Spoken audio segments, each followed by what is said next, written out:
sénégalais la bu am origine togolaise te mi ngi tàmbalee carrière am ci mannequinat moom nag mi ngi am rôlam bu njëkk ci court métrage bi di En air de Cora bu cinéaste bi di Angel Djabang-Brenner. Marodi moo ko woo ngir mu defal ko ay voix ci la daal di duggee ci castingu série bi di Pod et Marichou moo waral sax sénégalais yu bari daal koy ràññee en tant qu'acteur laata muy bokk ci yeneeni production bu mel ni Nafi Yaay 2.0 bu Calista production.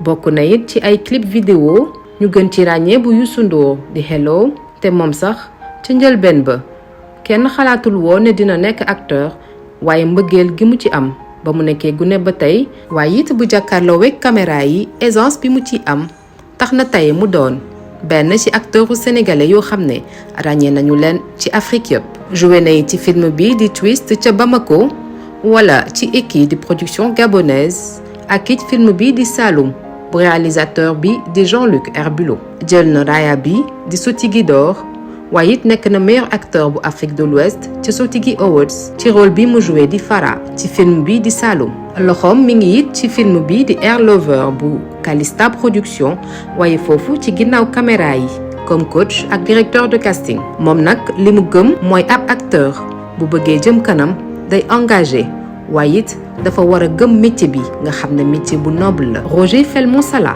la ñuy dalal ci Axil.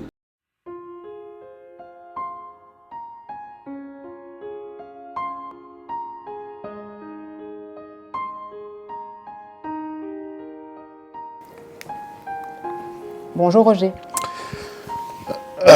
Bonjour. dalal ak jàmm ci Axil. Merci. noo def. waaw maa ngi sant bu baax. mbaa yaa ngi ci jàmm. maa ngi sant bu baax alhamdulilah.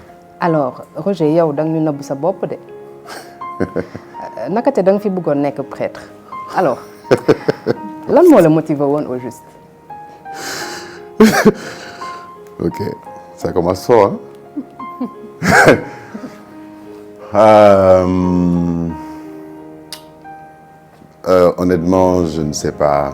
Je pense que nga booy nekk xale da ngay am lu bëri looy bëgg def. Il y a beaucoup de choses qui se passent dans ta tête. Le fait d'être prêtre, je pense que li ma côtoyé église bi may nekk booy avec les mouvements d'action catholique comme CVAV scout et guide affaire yooyu je pense loolu moo gën a tax ma bëggoon ko nekk. En plus j'ai aussi été catéchiste plutôt pardon dama doon jàngale catéchèse les enfants à l'église donc j'étais beaucoup engagé si lépp lu jëm ci église. Et c'est avec les pères piaristes des martyrs de l'Ouganda. Et ci foofu je pense que xam nga avec la foi affaire yi ci la ma jàpp. Et c'était pendant mon collège. J'étais aspirant chez les prêtres bi may def 6e ba 3e. Et voilà donc après voilà c'est noonu la ñëwee quoi c'est comme lu ñuy wax rek ci vocation la. Comme lu ñu naan mariage c'est une vocation suñu borom moo lay woo loo xamante ne doo ko tànn des fois ba am na ñoo xam ne dañu koy tànn nag man nag tànnu ma ko woon dafa ñëwoon ci man nii rek et puis je voulais voir un peu ce que ça donnait quoi moo tax voilà. mais avant loolu am na yeneen métiers yoo xam ne bëggoon nga ko def aussi avant nga bëggoon nekk prêtre yan métier la woon. c'est vrai.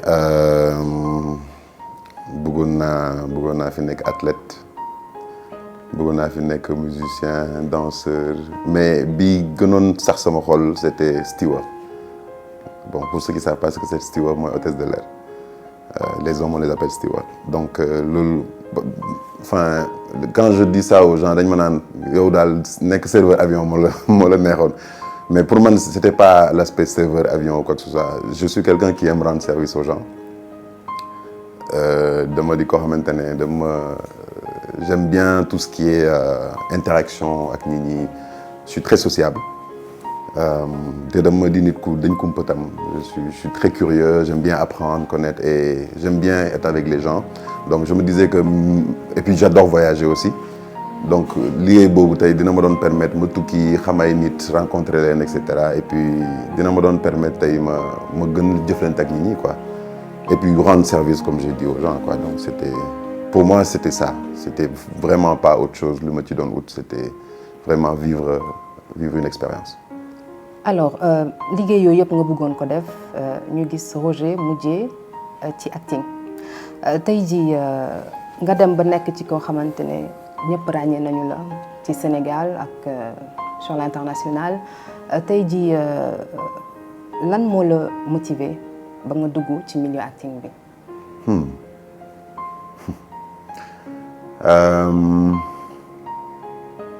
Encore une fois, hein, c'est une passion. tey du ma ne lii moo tax peut-être tey fu ma toll ni sama carrière mën naa ne peut-être xam nga da ngay dugg ci benn mbir nga dem ba ci biir nga commencé di xoolaat sa bopp xam nan nga ciy doxalee.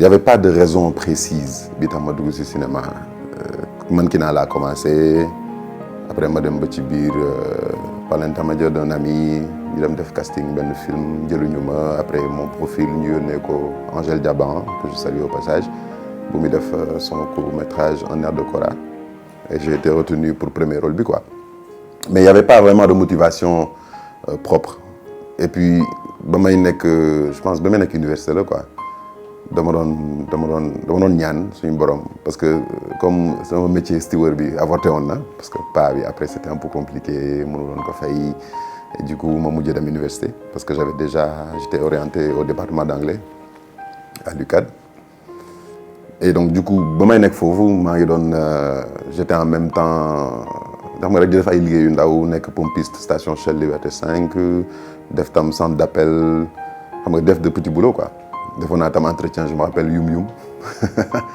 muy doog ubbi période tam Citydia avant léegi Auchan yi gis nii ba ñu jëloon ma léegi Citydia bu ñu ma jëlee ma naroon dem commencer liggéey bi après ci la feebaroon mais bon bref pour revenir un peu à l'acting ma may nekk université dama doon ñaan souvent suñu borom ma ne ko lan nga bëgg ma def parce que à chaque fois li ma bëggoon def day avorté du war a dara xew ba mënu ma ko def déjà pour côté prêtre bi sama yaay moo bëgg loon mais bon je vais pas rentrer dans les détails te moom frère am prêtre la sama papa frère am prêtre la pour vous dire un peu la famille comment on est un peu ancré dans la religion bref ma doon ñaan suñu borom ne ko nag xamal ma exactement lan laa war a def fii parce que dama jàpp ni ñun ñëpp ñu nekk ci suuf ku fi nekk sur terre suñu borom moo la fi teg pour une mission précise quoi donc nit ku nekk ci looy yëngu rek suñu borom moo la fa namm quoi donc lépp looy doxal c'est pour la gloire de notre Dieu bref donc ma koy ñaan di ko ñaan faf nag affaire bi ñëw léegi sama premier jour tournage je pense avec Un air de Cora il y a quelque chose en moi qui je sais pas qui me disait que lii nga war a def parce que xam nga rek man je suis beaucoup mon intuition je suis quelqu'un qui prie beaucoup et comme ça ma gis ma ne bon après je me suis dit peut-être lii la war a doon quoi après bon yemuma foofu yàlla def Marodi ñu jël ma fa parce que dama doon def doublage de voix foofu balaa ma commencé avec tout ce qui est Pod et Marichou Nafi affaire yooyu doublage de voix daf njëkk a dugg et de là Pod et Marichou ma xool benn ñaari apparition laa ci am affaire yi xam nga ñi commencé ak boo dugg na jën fii di wax et puis c'est une audience que je ne connaissais pas parce que bon dama doon def mannequinat xam nga défilé yi et cetera mais audience boobu bokkul ak audience su télé boo xamante ne da ngay jënd à chaque bout de rue là période maa ngi woon université en même temps donc c'était un peu compliqué je me rappelle benn bés suñu prof mos naa arrêté cours sax ndax man parce que étudiant première année en fait période maa ngi master parce que moi j'ai commencé le cinéma maa ngi woon master 1 léegi moom mooy étudiant première année di romb nag seen ma ci classe bi rek ñëw daw ci fenêtre bi noonu ci buntu bi xam nga andi fa benn bruit là ba prof après mujjee arrêté cours bref donc voilà c'est comme ça que je suis entré un peu dans le cinéma et continuer ñaan ma ne suñu borom léegi su dee nag fii nga ma namm bon doxalal ma gis quoi. mais justement est-ce que bi nga ci dugg xalaatoon nga un moment rek que est-ce que tey jii nga dem ba toll ci nii ba tey ñëpp ràññee la ci. honnêtement non je vais raconter d'ailleurs une petite histoire en fait man musuma xam ni acteur dañ leen di fay je m'explique à chaque fois que je dis ça les gens rigolent pour moi en fait le métier d'acteur de cinéma ay nit ñoo xamante ne dañoo bëgg lu ñuy def la ñu daje booloo ne dañuy def benn film wala def benn affaire pour bëggal nit ñi man noonu laa jàppee woon cinéma parce que dama yàgg bëgg di seetaan ay film affaire yooyu donc saa yu ma seetaanee télé dama yàgg fan tous les gens qui sont dans l'art en général ma gis nu ñuy bëggale ñi muy woykat yeeg muy acteurs yeeg muy les artistes en général dama yàgg jàpp ni ay nit ñu exceptionnel lañ parce que loolu may yàlla la comme ni ma rek l'art ça relève de la création et la création relève du divin bref donc man mosuma woon xam ni xam nga métier la à part entière boo xamante ne nag ciy nekk mën nga ci tedd ak affaire demee noonu donc je me disais que xam nga benn passion la bu nit ñi di ci kii rek du coup mosuma xalaat ni dina dem ba egg fii quoi après xam nga da nga ciy dox di dox tu te rends compte que nit moom boo farloo ci dara am gëm ko bàyyi lépp si loxo suñu borom affaire yi day mot quoi. Roger est toujours mannequin? Enfin, on va dire à mes heures perdues hein. Très à bien. mes heures perdues je suis plutôt modèle photo tey bon sama moon défilé bu kii damay dem défilé parce que mannequinat c'est quelque chose que j'aime moom laa commencé mais je fais beaucoup plus des shootings photo je pose beaucoup plus des stylistes affaire demee noonu quoi ay des pubs affaire yooyu. D'accord nit ku sociable nga nag ci li ñu jot a dégg ci yow d'après suñu ay recherche yoo xam ne duñ la wax fan la jógee mais bon war nga ko deviner donc mais nit ku réservé aussi en même temps public bi xamuñu lu bari ci Roger pourquoi ce mystère?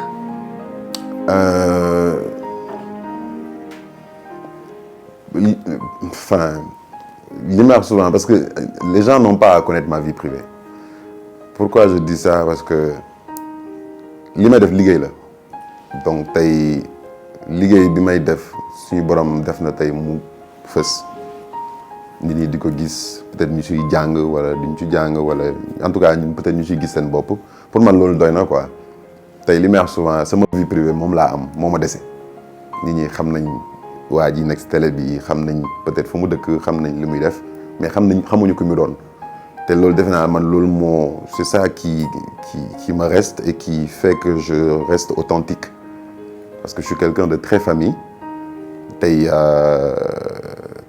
nga xam sama vie privée dugg sama biir mooy da ngay dugg sama intimité dugg sama famille te loolu leneen lay jur te xam nga nit dafa doy waar donc c'est juste pour éviter ça moo tax je suis pas trop sur les réseaux je suis pas quelqu'un xamante ne faut tourner fekk ko fa c'est un choix personnel c'est pas que xam nga parce que gars yi d'habitude soo leen waxee loolu dañu naan non dafa fuuy ak dafay jaay affaire demee noonu mais c'est un choix personnel et puis nit ku ñuul dafa di nit koo xamante ne dafa ñeme lijjanti lu ci yoonam nekkul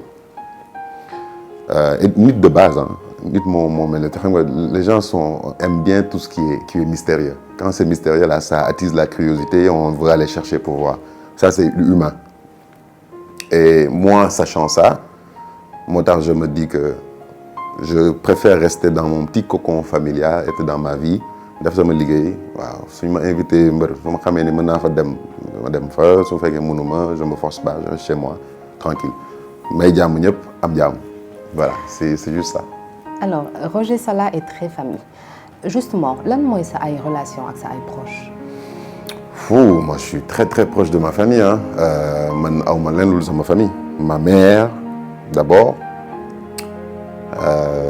ma sœur qui est pour moi une jumelle mes frères parce que j'ai 3 petits frères une grande sœur ma sœur c'est l'aînée moom mooy taaw man maay taaw bu góor mon père qui est un modèle pour moi mais ma mère li ma souvent ma mère moo ma jàngal c'est ma mère qui m'a appris à aimer quand je dis aimer mooy tey xol bu rafet bu ñu naan Roger dafa am xol bu rafet dafa baax ak dafa kii dafa xam ni dafa respectueux dafa yaru et cetera sama yaay laa ko jëlee bëgg nit xam nga bëgg xew bëgg machin xam nga bëgg ñëpp bëgg ça c'est chez ma maman parce qu'elle est très comme ça et le côté bu ñu naan Roger xam nga il est cultivé machin dafa gentleman charismatique et cetera je tiens ça de mon père c'est quelqu'un que j'idolâtre beaucoup je lui ai dit d'ailleurs parce que waaw c'est pour moi il y a pas plus gentleman que lui c'est quelqu'un qui prend j'aime li ma bëgg gën a naw ci moom mooy sa capacité à analyser les situations situation lu mu compliqué day dal j'ai le temps xalaat balaa muy tontu et ma mère c'est quelqu'un qui fédère koo xamante ne moom loo daw boo sonnee c'est comme un peu comme un oreiller quoi moom sama yaay ngegenaay la foofu ngay dem noppaleku et puis elle te réchauffe donc je tiens un peu ça d'eux et j'arrive à faire la balance entre ça et voilà avec mes frères et sœurs quoi. mais Roger sa papa ak sa yaay kan moo si gën nekk sa xarit. kan moo gën nekk sama xarit. oui. ah sama yaay waxuma la koo idolâtré kan la jikkoom neex et tout ça non dama ni kan moo si gën a nekk sa xarit te da nga répondre ak par kii wala kii. sama yaay. ma mère c'est putain. sa yaay mooy sa xarit. alors parle-nous un peu de la relation entre yow ak sa yaay. yan relation ngeen am relation mère enfant ngeen am wala xarit ak xarit wala yan relation ngeen am.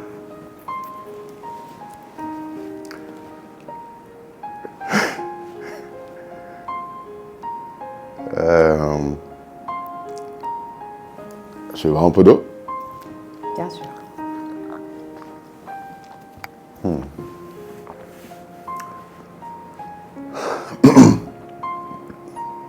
Ma mère c'est mon tout hein.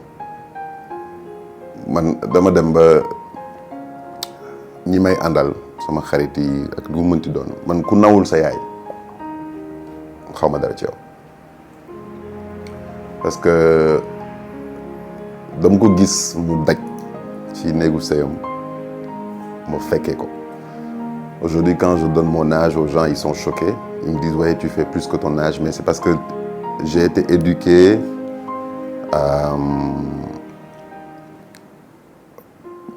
pour être responsable et je le tiens de ces deux êtres-là. Son papa militaire là, je pense que comme vous voyez sur la photo. J'ai grandi dans un camp militaire. Ma mère c'est vraiment c'est mënu ma wax ci moom parce que lu ma wax ci moom du doy. ndeysaan benn wax la ma mës a wax je me rappelle j'étais au collège benn bés dama ñëw à la maison j'ai amené une bande d'amis là man nag ndeysaan yàlla dafa def aw ma chance xarit la plupart de mes amis là si ñi ma jot a kii c'est tout le temps des problèmes bon bref on va pas rentrer dans les détails mais mu ne ma benn bés bu nit ñi di daw ut xaalis dawul ut nit ñi mu ne parce que suba nit ñaa lay suul xaalis de la suul. Donc elle m'a appris des leçons de vie xamal ma lu bëri ci àddina xamal ma lu bëri ci jigéen ne ma jigéen ak nu mu mënti mel da nga koy respecter da nga koy naw mu ne ma benn jigéen ñaawul bu defaroo rek rafet loolu may wax souvent donc voilà elle m'a appris l'essence de la vie sama yaay dafa ma jàngal xam àdduna ñii soo leen nee xam àddina dañuy foog ne solu la bëgg sa bopp et cetera ça fait partie mais xam àddina dafa li ci gën a am solo mooy am ay valeurs et voilà elle m'a inculqué ces valeurs là donc. Voilà. yaa ngi wax léegi ne sa sœur comme sa jumelle donc am na benn message bu ñu lay jàllaleel nga déglu ko am na lu mu jot a wax ci yow. C'est un pilier dans ma vie auquel je ne pourrais mais jamais me passer quoi. Roger c'est un amour, c'est la base même de la générosité, de la bienveillance, c'est un truc de fou parce que je peux peut-être paraître peu subjectif parce que je parle de mon frère et tout, mais dans la vraie vie, les gens qui connaissent vraiment Roger, c'est un amour. Moi, ce que j'admire le plus chez lui, c'est sa détermination, sa générosité. Il a cette capacité incroyable, en fait, à aller au bout de ses objectifs tout en étant toujours présent pour ceux qu'il aime. Je me souviens que quand on était plus jeune, donc il se cherchait énormément. Il était dans le mannequinat, il était dans des actions sociales, CVAV, scoutisme. Quand je fais l'analyse, en fait, de tout ça, en fait, il le fait dans un seul but, d'être auprès des gens, de se donner pour ce qu'il aime, tout en étant auprès des gens. Moi, je suis très fière d'être sa sœur et d'avoir quelqu'un comme lui. En plus d'être gentil, c'est quelqu'un rempli d'humour. Roger, avec lui, tu peux pas t'ennuyer. Et ça a toujours été comme ça. Même en étant plus petit, quand souvent ça nous arrivait de faire des bêtises et d'avoir des punitions et tout, même dans les punitions, Roger, il t'amène dans des fous rires de fou, quoi. Donc voilà, mon frère, moi je t'aime énormément et j'espère que tu vas continuer à vivre ton rêve, à accomplir tout ce que tu as envie d'accomplir. Sache que on est tous fiers de toi, on est là et on sera toujours là pour toi. Voilà. Bibiche di sa sœur ñu koy remercier. Une relation ngeen am. Bijou, c'est ma deuxième maman. Voilà, pour faire simple. Bijou, c'est après maman moom la. Et li ma mel ak moom li ma koy wax ak li ma sekk ak moom c'est-à-dire la manière dont je peux être intime avec elle dans mes mots, en fait, je le suis même pas avec ma mère en fait.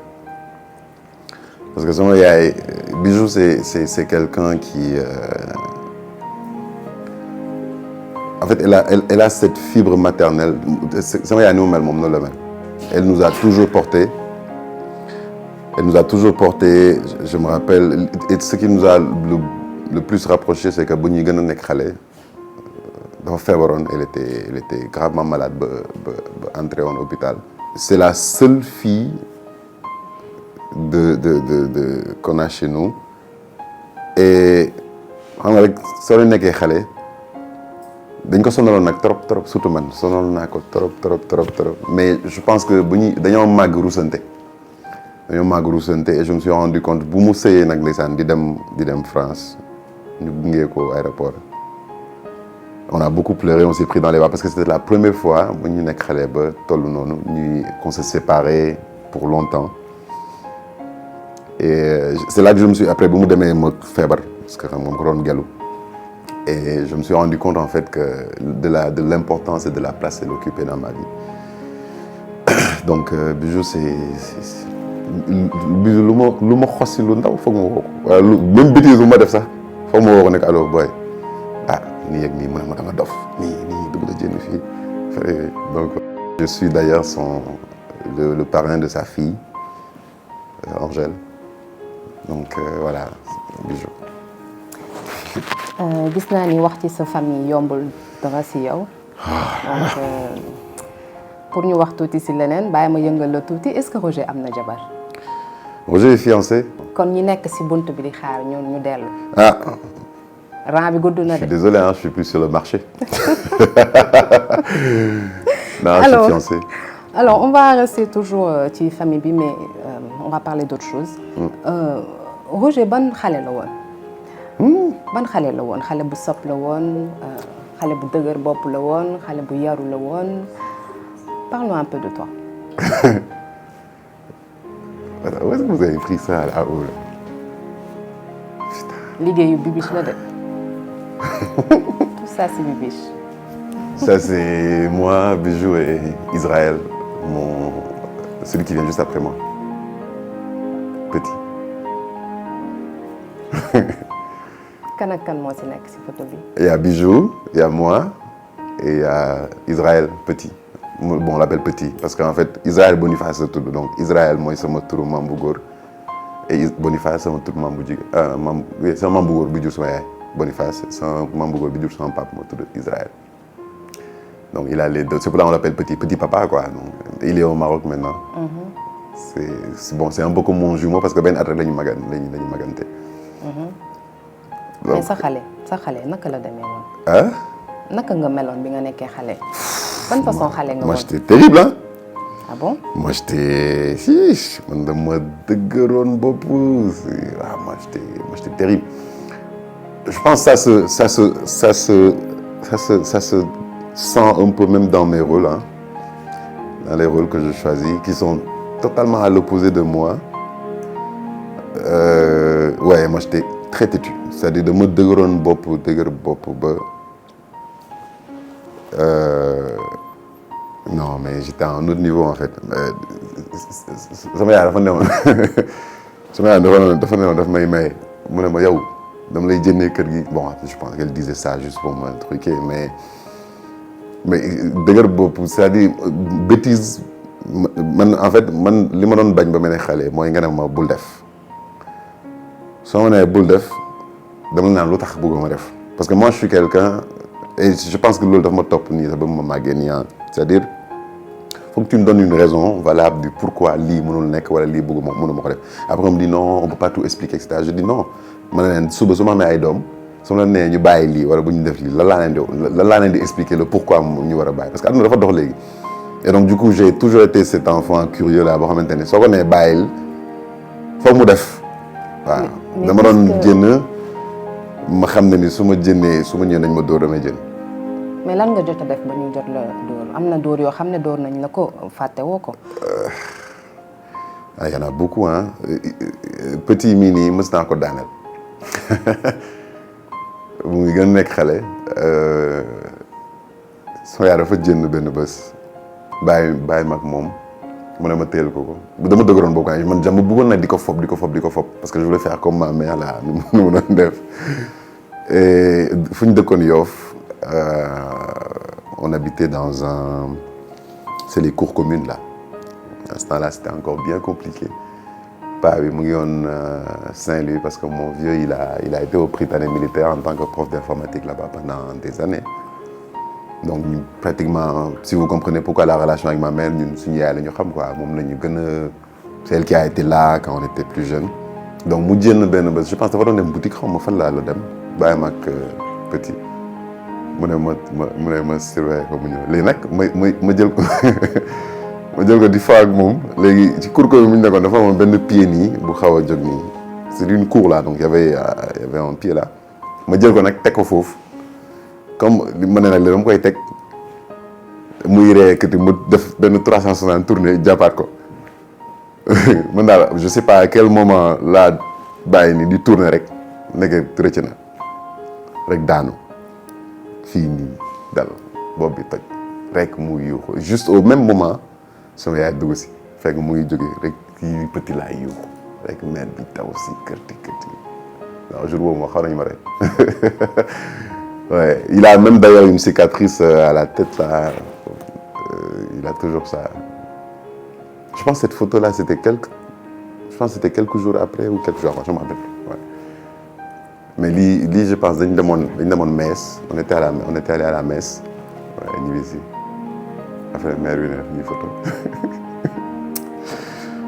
alors Roger dañuy waxtaan tuuti si sa liggéey ñu changé registre ok donc jot nga def métier yu pas def mais jotoon nga bëgg métier yu bëri tey jii mais bu ñu la ñëpp xamee ci métier d'acteur la nit ñi xamee est-ce que mën nga ñu wax lan moo nekkoon sa première apparition sur le petit écran en tant qu'acteur au niveau national et international? Au niveau national c'était Pod et Marichou je pense si je me rappelle bien ouais.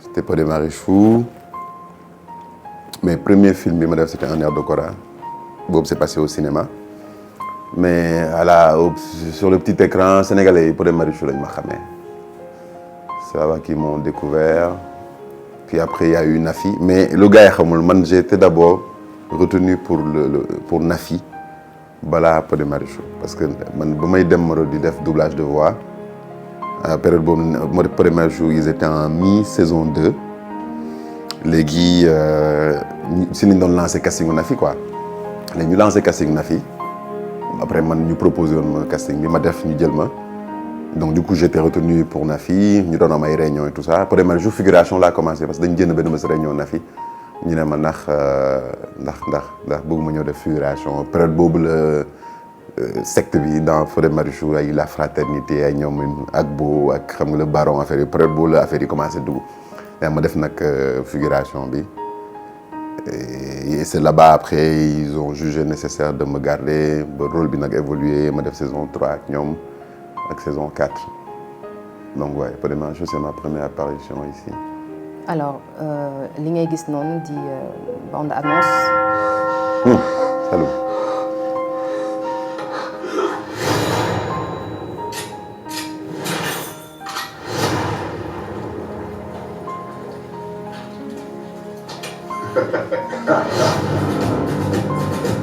Le ciné Saloum, la meilleure des planques pour des mercenaires en cavale. Saloum, un long métrage. Apparemment, vous l'a marqué. Loo ñu si mën a wax. Saloum, c'est mon tout premier long. C'est mon tout premier long métrage, gars yi bëri xamuñu ko. C'est dommage que le film n'a pas eu le succès escompté fini. Parce que c'est le premier genre bu mel nii bu ñu def fii au Sénégal. Thriller, horreur. Ça a eu un succès un peu partout dans le monde avec des festivals et tout. Mais xam nga fii Sénégal amuñu culture long métrage ay cinéma amuñu culture boobu quoi. Les séries ils ont tellement pris la place. C'est pas méchant hein, c'est bien. Mais seulement c'est un genre c'est un genre boo xamante ne ça tend à se perdre et puis il faut que gars yi gën ko valoriser quoi. Donc Saloum on l'a fait sur une base de confiance. Quand je dis confiance, ça veut dire que production bi amuñu woon xaalis bu ñu def film bi. En fait dañ ko def ba pare après post production bi lañ ko yóbbu ci la xam nga production bi dem wuti xaalis et tout avec la coproduction ñu dem a def un truc un peu plus nice. Mais bu ñu koy tourner c'était dans des conditions extrêmement compliquées avec ñoom Babacar Wali ñoom Kanaba le vieux feu Mantorba yal na suuf sedd ci kawam ñoom Souleymane nu mu tudd waay Ndiaga Mbow plutôt qui joue le rôle de Souleymane.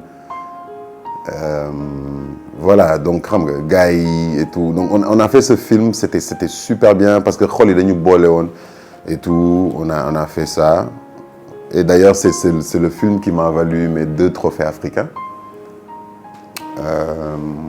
les 2 Sotigui donc voilà Saloum je salue d'ailleurs le réalisateur Jean-Luc Herbulot qui a vraiment cru en nous. Parce que li ci neex ci Saloum c'est que le rôle a été écrit pour moi parce que xam dafa am ay réalisateurs yoo xam ne wala ay scénaristes yoo xam ne des fois dañuy bind rôle pour juste un acteur quoi donc le rôle était comment dire taillé sur mesure quoi. mais loo ñu mën a wax si Sotigui d'or. Sotigui d'or c'était pour moi en fait c'était juste incroyable. En fait, il faut savoir que man je savais pas que j'étais pour le Sotigui d'or parce qu'en fait moi j'étais nominé pour le Sotigui du meilleur acteur ci li ma gisoon quoi ci nomination Sotigui meilleur acteur Afrique de l'Ouest ak Sotigui du public africain. Mais le Sotigui d'or moi je savais pas que quand tu es nominé pour le Sotigui du meilleur acteur Afrique de l'Ouest tu es d'office nominé pour le Sotigui d'or je savais pas donc man jour cérémonie bi ci boppam laa doog a xam ni en fait j'étais nominé pour le Sotigui d'or aussi. Donc et Sotigui meilleur acteur Afrique de l'Ouest et tout c'est-à-dire différents par rapport au il y a Sotigui Afrique de l'Ouest Sotigui Afrique de l'Est Sotigui Afrique centrale etc. Donc man j'étais dans ma catégorie il y avait moi il y avait Dosso Tchekouba qui donc jouait dans ma famille ak Wabinde c'est un acteur burkinabé Dosso c'est un acteur ivoirien donc on était 3 en fait dans la catégorie et c'est la première fois en fait qu'un acteur sénégalais remportait et le Sotigui du meilleur acteur Afrique de l'Ouest et le Sotigui d'or. Bon les acteurs on a eu des acteurs sénégalais qui ont remporté des Sotigui et tout mais ils n'avaient jamais remporté le Sotigui d'or donc pour moi c'était incroyable c'était un sacre. Et puis xam nga ce qui m'a fait plaisir c'est de voir le lendemain dans les médias ñu bind le Sénégal remporte l'or donc pour moi c'était parce que l'image souvent ñu suñu demee di tourner dans d'autres pays et tout ça on est ambassadeur de notre pays quoi. Donc aujourd'hui remporter ce truc c'était quelque chose de grand. Mais est-ce que nekk na tey jii li nga xam ne mooy li la gën a marqué ci sa carrière jusqu'ici bu fekkee du lii aussi lan la exactement. Pour le moment oui. Pour le moment lii moom ci gën a marqué parce que c'est un trophée africain c'est que le Sénégal puisse être représenté bon de toute façon le Sénégal est représenté un peu partout dans le monde mais tey ñun en tant qu'acteur on fait des genres de projets où tey acteurs yoo xamante ne moi je veux dire je suis autodidacte man j'ai pas fait de théâtre, j'ai pas fait d'école de cinéma. Enfin voilà, tey ma dem ba àgg fii nii ba rapporter lii nii parce que oui, j'ai bossé et puis aussi c'est le nom du Sénégal qui a été mis là-bas. Pour moi, c'était grandiose en fait.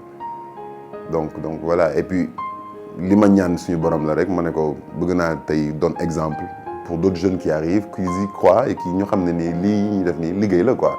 C'est pas un passe-temps. Et c'est dommage parfois xam nga ay journalistes di la poser question naan laan à part le métier d'acteur tu fais quoi d'autre. Je trouve ça tellement drôle. Moi, je le dis tout de suite, à part le métier de journaliste, tu fais quoi d'autre? C'est-à-dire, voilà. Donc, xam nga tey ñun ñoo war a gën a dooleel et puis fulaal lu ñuy def et puis ñi itam gën ñu jàppale xam ne ni lii liggéey la pour que les générations futures ñu gën ci ñu mën ci qui puissent en fait se référer à ça parce que on est de passage quoi dañuy dem quoi. Donc ouais, c'est l'un des moments qui m'a le plus marqué. Ouais. Et justement yaa ngi wax waxu génération future tey jii naka nga gisee engouement bi am ci biir milieu acting bi comme ça nga gis ku jóg rek dugg ci tey jii yow tey jii naka nga ko jàngatee. C'est bien. Je dis que c'est bien. C'est bien parce que ça veut dire que bagage mu ngi dox. Ça veut dire que tey nit ñi ñu ngi yeewu di xam ne ni le milieu artistique, le milieu cinématographique ou audiovisuel en général. Il y a quelque chose à faire, il y a quelque chose à apprendre là-bas. Léegi li ci des mooy man li may wax souvent nit ku ne dafa bëgg def cinéma. Il y a deux questions que je lui pose. La première c'est est-ce que tu es fait pour ça? Est-ce que tu veux vraiment faire ça? Voilà. Parce que le cinéma c'est pas fait pour tout le monde et tout le monde n'est pas fait pour le cinéma. Et je pèse mes mots. Nit di nga nekk ci mbir di ci daw alors que suñu borom namu la foofu te tey noo koy xamee c'est-à-dire da ngay xool avancement mbir mi xool un peu yow impact bi affaire bi am ak yow li nga koy def est-ce que yaa ngi ciy gis sa bopp est-ce que nit ñi tax nga koy def et cetera ñu ngi ciy gis seen bopp et tout moi c'est ça qui est plus important. boo nee tey jii c'est pas tout le monde qui est fait pour le cinéma lan nga bëgg a wax foofu. Quand je dis tout le monde n'est pas fait pour le cinéma ça veut dire que du ñëpp ay artistes ñëpp mënuñu doon artiste. Tout le monde n'est pas fait pour cet art et cet art n'est pas fait pour tout le monde. C'est des choix dans la vie xam nga di nga gis sànq yaa ngi koy wax sànq tu me posais la question à savoir qu'est-ce que je pense de l'engouement de ñëpp di daw ci moo tax ma ne la c'est bien mais est-ce que ñoom ñëpp ils sont faits pour le truc moo tax il y aura toujours des choisis en fait et c'est ça en fait c'est-à-dire tey milieu bi ñun ñoo ko war a fulaal ci suñu doxalin gouvernement yi ak les institutions jàppale ñu aussi ñu gën a structuré wu pour que qu'on puisse filtrer en fait ce qui est bien et ce qui n'est pas bien.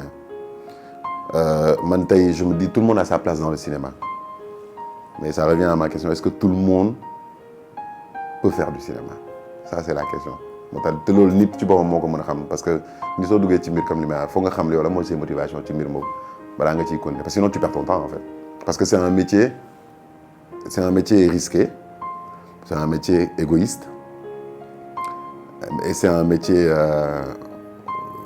en fait qui ne pardonne pas soit tu es bon dans ce que tu fais ou soit tu n'es pas bon parce que cinéma mooy loo xamante ne c'est en constante mise à jour nu caméra yu bees di génne ay lens yu bees di génn et cetera scénario yu bees di génn nanana c'est comme ça qu'un acteur doit se renouveler tout le temps c'est en constante mise à jour donc si tu n'as pas cette passion là c'est ma passion moo koy daal du bëgg rek voilà après mën nga ci ne mën nga def kii def lekk ci xaalis et cetera mais su dee dafa am foo bëgg yegg il y a beaucoup de sacrifices qu'il faudrait faire et puis xam nga am looy bàyyi am looy jàpp et puis voilà quoi. Au niveau national Roger tey jii sa ban rôle nga joué mu neex la torop boo xam ne bi nga koy joué nee nga ça lii yëg naa ci sama bopp.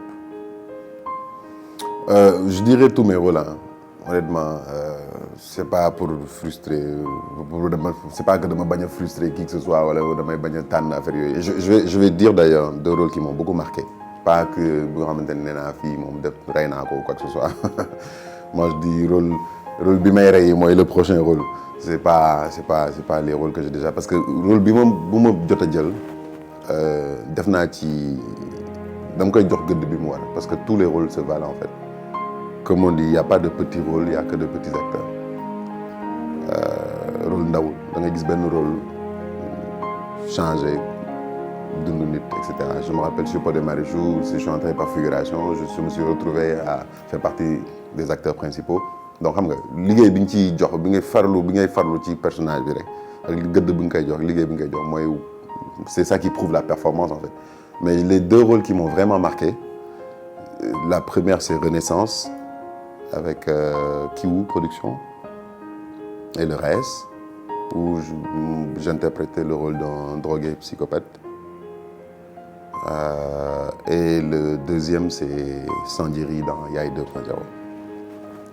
Ouais, mon personnage dans Renaissance s'appelait Bouba et dans Yaay c'est Sanjiri. Parce que dans Renaissance ça traitait un peu des addicts de drogue, etc. Et on avait des séances de travail avec le CEPIAT, c'est le centre de prise en charge des addicts de drogue qui se trouve à Fann. Il y a beaucoup de gens qui ne savent pas qu'il y a un centre là-bas. Mais nous avons des séances de travail, non des fois que les internes, pour préparer nos rôles en fait. Et c'est un truc qui m'a beaucoup marqué.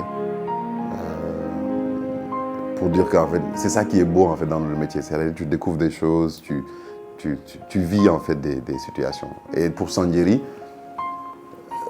en fait, je ne savais pas que am na lu ñuy woowee spermogramme. Moi, j'ai jamais su de ma vie. Donc, je l'ai découvert à travers cette série et je l'ai vécu avec Sanjiri. Donc, voilà, c'est deux rôles qui m'ont beaucoup marqué. Renaissance et Yaay 2.0. C'est ça. Deux très belles productions. Roger, dama lay ñaan rek nga jóg tuuti. ma jóg. Oui. Ok. Juste sa ginnaaw sur la table nga dox tuuti rek egg ci table bi. Ok. ci suufu table bi plutôt. Ok. am na lu nekk foofu nga génnee ko. C'est quoi ça? C'est une photo. Mais kan moo ci nekk.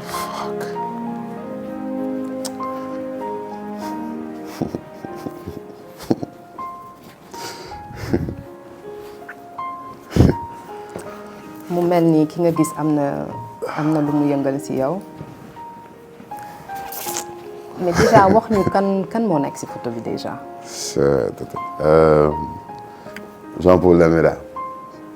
kan la pour yow Jean-Paul Dalméda.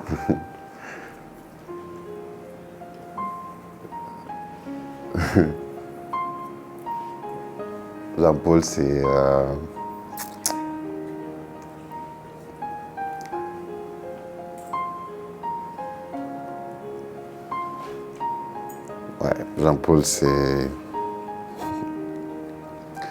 Jean-Paul c'est un frère, c'est un ami, c'est un confident,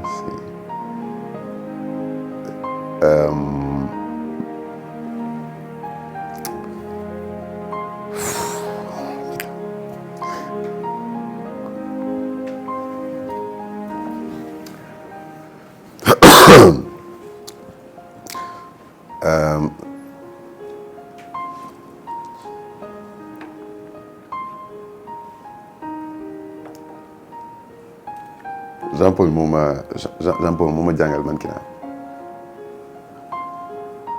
Ça, il y a beaucoup de gens qui ne savent pas. Parce que quand je faisais... il y a ce qu'on appelle le concours du School and College Talent au Collège Sacré-Cœur. Il faisait partie des coachs là-bas. Donc, ba may nekk lycée, je voulais faire partie de ça. Madame Fofo fait que ils avaient déjà bouclé la liste des mannequins. Mais il a tenu à ce que ma jàll quand même. Et bi ma jàllee il a tenu à ce que ñu dugal ma ci liste bi alors que la liste était déjà pleine. C'est là-bas où tout a commencé en fait. Et depuis lors, j'ai toujours mis sur mon téléphone JP Pro. Moom laa mos a enregistré moom koy xam ba tey. C'est d'ailleurs ce qui est sur mon téléphone toujours.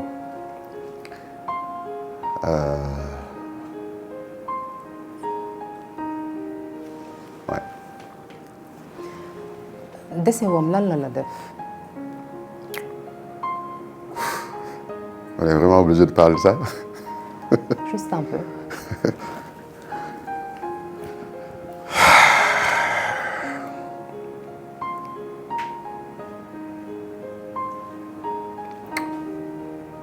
En fait, tu comprends juste que la vie ne tient qu'à un bout de fil, en fait.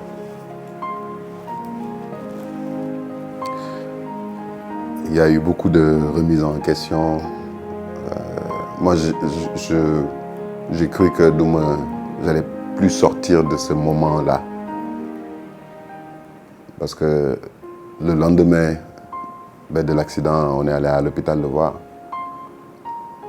Mon m'a expliqué cet accident. J'étais avec Jessica Gomez d'Alanda, comme on l'appelle, Christiane Dumont et Philippe Colli. On est partis, nous 4. Dem seeti ko moom moo ñu expliqué exactement nous accident bi demee et tout. Je me rappelle bien, c'était un jeudi. Parce que lui, il est décédé la nuit du dimanche au lundi. Donc, après le lendemain, nous bëggoon delluwaat dem gis ko. Je vais pas pleurer parce qu'il ne mérite pas ça. Je pense que on a voulu retourner le voir le lendemain. Le docteur il a dit non, parce que il est en réanimation, je sais pas quoi. Bon, on comprenait pas vraiment parce que la veille, nous avons gis wax ak mom wax ñun. Le lendemain, nous avons une réanimation, donc on comprenait pas vraiment. Du coup, on continue à venir et tout. Après, suñu borom def li gën quoi. Donc, ouais. Jean-Paul Dalméda. Au Sénégal, ñëpp bëggoon vraiment koo xam ne dafa marquer les esprits. Que son âme repose en paix. Alors Roger, bàyyi ma yëngal la tuuti, quel est sa acteur préféré?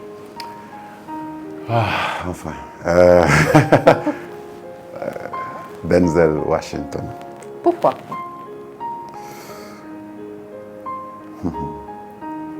C'est vrai que on m'a jamais posé cette question. Denzel, pourquoi? Parce que pour moi, il incarne l'excellence noire. Si on résume un peu Denzel, c'est l'excellence noire en fait. C'est l'excellence afro-américaine ou africaine, je veux dire en général, parce que ou américaine si vous voulez. Denzel, c'est pourquoi? Parce que valeur yu muy incarné te man nit sum lay naw di la topp ci valeur laa lay nawee nit ko am ay valeur am ay principe man loolu mooy tax may naw nit du ci xaalis du ci parce que pour moi il faut chercher à être un homme de valeur parce que après loolu lañu fi bàyyi pour ñeneen njëriñu ko xaalis day jeex enfin on n'amène pas ça dans notre temps et tout et Denzel c'est quelqu'un que je suis depuis que je suis petit, hein. Mais de par ses valeurs, lui incarné, il est très famille aussi, il est très croyant, il est très spirituel, au-delà d'être un excellent acteur. Parce que voilà, ça c'est tellement évident, tout le monde le sait. Mais c'est-à-dire, moi, c'est surtout son côté humain. Et les leçons qu'il me donne à chaque fois, j'aime beaucoup écouter ses interviews. À chaque fois que j'écoute, il m'inspire beaucoup. Voilà. Son film préféré? Mon film préféré, c'est La guerre de Troie de Brad Pitt. Quand je dis ça, les gens ils disent mais guerre, film guerre. Mais c'est maintenant en tant qu'acteur que je réalise ce que c'est aimer un film, pourquoi, etc. Parce que la prestance, la performance, je veux dire, de Brad Pitt dans La guerre de Troie, où il joue le roi Achille, enfin le prince Achille, c'est juste extraordinaire. Je conseillerais tout le monde d'aller voir ce film. Je l'ai regardé, je pense, une trentaine de fois. Je m'en lasse pas. À chaque fois cette année, c'est comme si je venais de voir ça. Ouais, le film là, c'est mon film préféré. Voilà. Alors Roger, am na lu ñu jëlee sa kër te soufflé nañu ne nekk na li nga xamante ne moom nga gën a fonk. dinaa la yëkkatiwaat nag nga jóg. c'est pas sa kanam la nekk sa gauche ci côté miroir bi da ngay jóg dox ba ci miroir bi. Voilà. Donc c'est kaw à gauche. Oh my God. C'est quoi?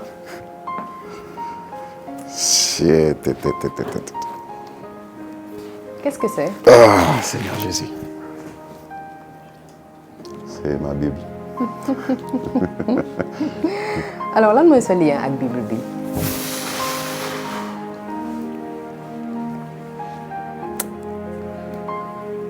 C'est ma Bible de prière. Je dors avec. Apparemment, oui. Je dors avec. Je me sens en sécurité quand je l'ai à côté de moi. Man amuma kenn ku dul suñu borom. Tey fu ma toll nii sama life suñu borom. moo tax li ma souvent ni man du ma tiit du ma ragal jamais parce que je l'ai avec moi et je sais qu'il est avec moi tout le temps. Je sais pas où est-ce que vous avez décoché ça mais c'est extraordinaire. C'est notre secret. Alors mu mel ne Roger dafa fonk religion. Ouais.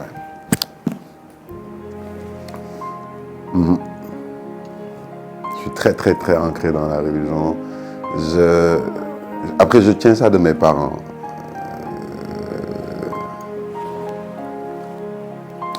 J'ai fait une promesse ba ma commencé siiw ñi di ma xam di gis li may def et tout. Je suis allé à l'église.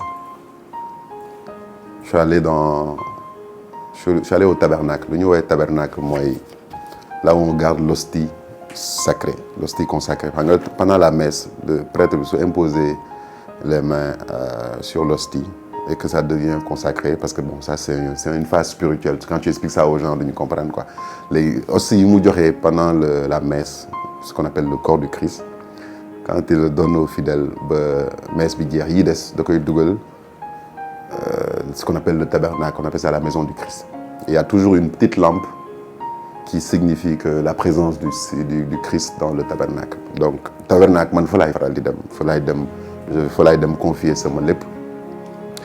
Et ba ma commencé parce que man xaw ma woon milieu cinéma lan la le milieu de l'art je savais pas parce que je sais que j'aimais et puis je m'épanouissais dedans. J'avais peut-être cette fibre artistique là mais xaw ma woon exactement lan la et ma dem toog foofu parce que sama yaay moom yàgg wax mu ne ma lépp loo soxla sa àdduna sa dund demal nga dénk ko fi da nga koy gis te loolu dama ko ça a toujours été vrai ba tey nii maa ngi koy gis donc ma dem foofu je me suis confié à lui ma ne ko écoute ma ne ko si c'est une voie que tu as tracée pour moi ma ne ko su dee lii nii ci li ma ne nii ba ñuy di ci naw bëgg ma ci li nga ma nam ma ne ko marche je te suis loo def baax na ma ne ko maintenant on va faire une chose ma ne ko boo doxalee adduna bi yëpp gis li nga def pour man je témoigne partout que c'est toi. Donc c'est le deal que j'ai fait avec notre Seigneur et depuis là il m'a jamais déçu et je sais qu'il me décevra jamais su dee man décevoir moom mais il me décevra jamais parce que je sais que c'est quelqu'un de fidèle et bàkkaarkat bi ma doon je vais essayer d'être fidèle aussi à lui donc voilà. Macha Allah. Voilà.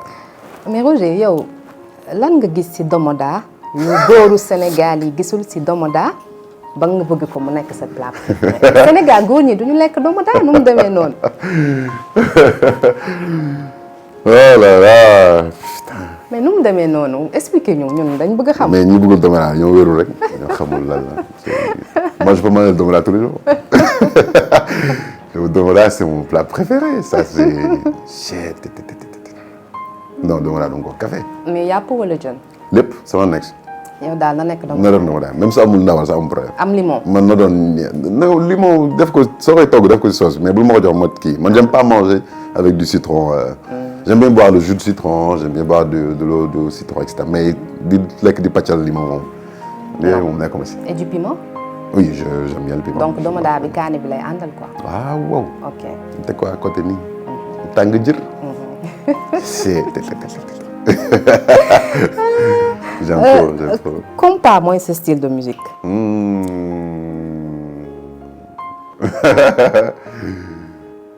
kon Roger du déglu mbalax. si damay déglu kañ. ah mais tuuti mais j'ai un style préféré. j'ai le droit non.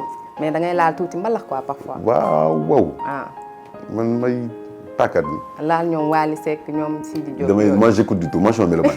mais seulement le style musical le compas c'est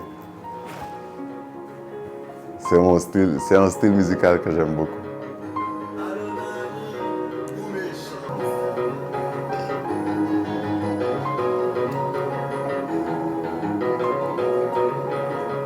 mais su ma yëgoon damay indaale ku la koo feccandool compas bi. mais c'est ça compas kenn du ko fecc yow kese. mais may ñu tuuti rek voilà.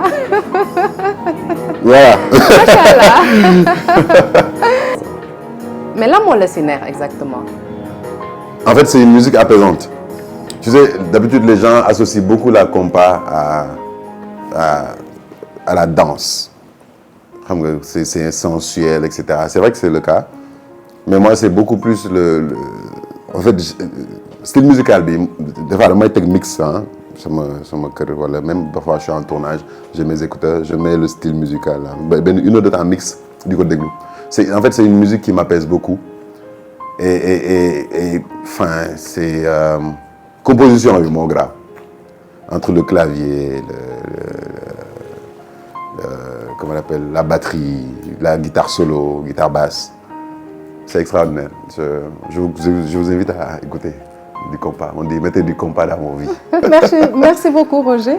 Merci à vous. Merci beaucoup. Merci de m'avoir mis dans l'émotion. Merci d'être venu. Merci d'être passé dans notre appartement. Mais c'est avec dans plaisir. Dans Axil, toute l'équipe de Axil ñu ngi lay remercier bu baax. Merci beaucoup. C'est moi qui vous remercie. Merci pour toi. Hein. Merci d'avoir réveillé des souvenirs. Et merci de m'avoir choisi déjà. Merci d'avoir réveillé des émotions. Merci, voilà. Merci. C'était un choix pertinent. J'avoue. Oui. Vous avez bien... On a découvert Roger. Hein. C'était smart de votre part. Même su fekkee Roger c'est un mystère. Ouais. Un peu découvert quelque chose de Roger. Je vois ça. Donc vraiment ñu ngi lay remercier bu baax bul fàtte sa cadeau yi nag. non ñu dem ak man. sa tableau bi ak sa bible bi. xaaral ma def nii. voilà. Merci beaucoup. Merci à vous. Bisous tout le monde.